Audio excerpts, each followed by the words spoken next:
안녕하십니까, 서성은 박사입니다. 이번 시간에는 성년 후견 제도에 대해서 살펴보도록 하겠습니다. 성년 후견 제도라는 것은 질병, 장애, 노령 등의 사유로 인해서 정신적 제약을 가진 사람들이 성년 후견 제도를 이용함으로 인해서 자신의 삶을 영위해 나갈 수 있도록 새롭게 도입된 제도입니다. 기존에는 금치산 한정치산 제도가 있었는데 이것은 폐지되었습니다.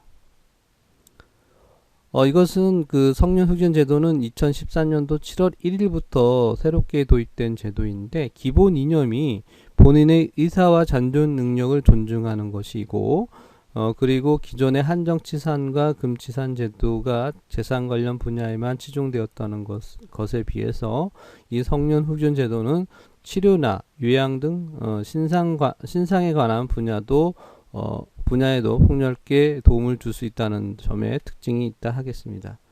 또한 그리고 현재는 정신적 제약이 없는 사람이라도 미래를 대비해서 미리 임의 후견 제도를 이용할 수 있다는 점도 특징이라 하겠습니다.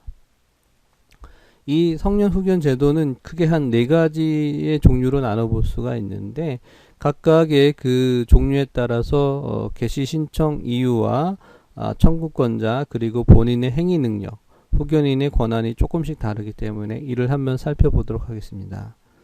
먼저 성년 후견 제도는 어떠한 경우에 신청하는지를 보면 정신적 제약으로 사무 처리의 능력이 지속적으로 결여된 경우가 되겠습니다. 즉 여기서 지속적이라는 부분에 방점을 둬야 됩니다. 즉 왔다 갔다 하는 것이나 계속적으로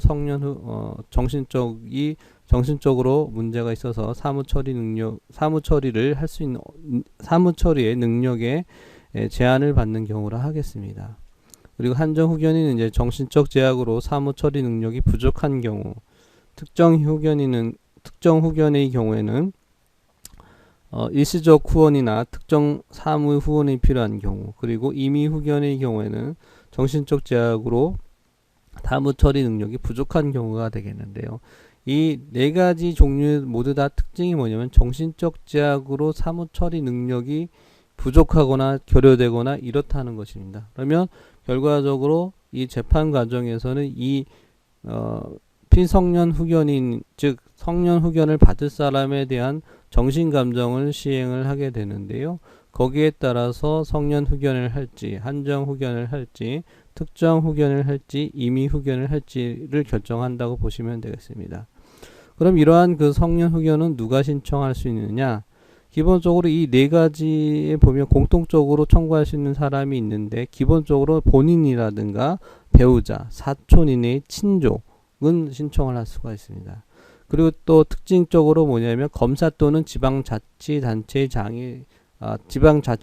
장이 청구할 수 있도록 하고 있는데 이는 아무래도 이제 실제적으로 보시면 이제 발달 장애인의 경우에 특정 후견인을 많이 신청하는데 지방자치단체의 장이 많이 신청을 하고 있습니다. 그리고 이제 보면은 치매관리법이라든가 이제 노인 관련된 법에서 보면 성년 후견을 많이 이야기하고 있는데 그런 경우엔 아무래도 가족이 신청하지 못하는 경우들도 있었고 꺼려하는 경우들도 있었기 때문에 꼭 필요한 경우에 있어서는 지방자치단체의 장이 청구할 수 있도록 그렇게 그 청구관제에다가도 넣었고요. 그리고 이제 검사는 이제 공익의 대변자이기 때문에 기본적으로 들어갔다고 보시면 되겠습니다. 그럼 이렇게 해서 이제 성년 후견이 결정이 되면 어떻게 되느냐? 본인은 즉 피성년 후견인, 즉 성년 후견을 당하는 사람은 어떤 행위 능력이 있느냐를 보면 성년 후견인의 경우에는 행위 능력을 완전히 상실한다고 보시면 됩니다. 그리고 한정 후견이나 한정 후견인은 원칙적으로 이제 행위 능력자이긴 하지만 법원에서 그 범위를 정하기 때문에 좀 어느 정도 제한이 된다고 보시면 됩니다. 특정 후견인이나 이에 비해서 임의 후견인은 기본적으로 행위 능력자라고 보시면 되고요. 이랬을 때 이제 후견인은 어떤 권한이 있느냐?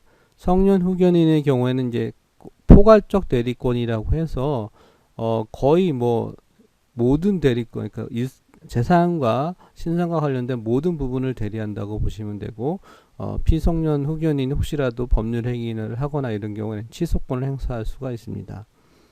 그리고 이제 한정 후견인의 경우에는 그 법원이 정한 범위 내에서 대리권과 동의권, 취소권을 행사할 수가 있고요.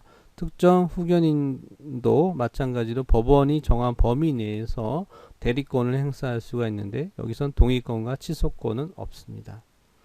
임의 후견인의 경우에는 이제 아무래도 공증계약을 체결하는 그런 방식에 의해서 하기 때문에 그 각 계약에서 정한 바에 따라서 정해진다고 보시면 되겠습니다.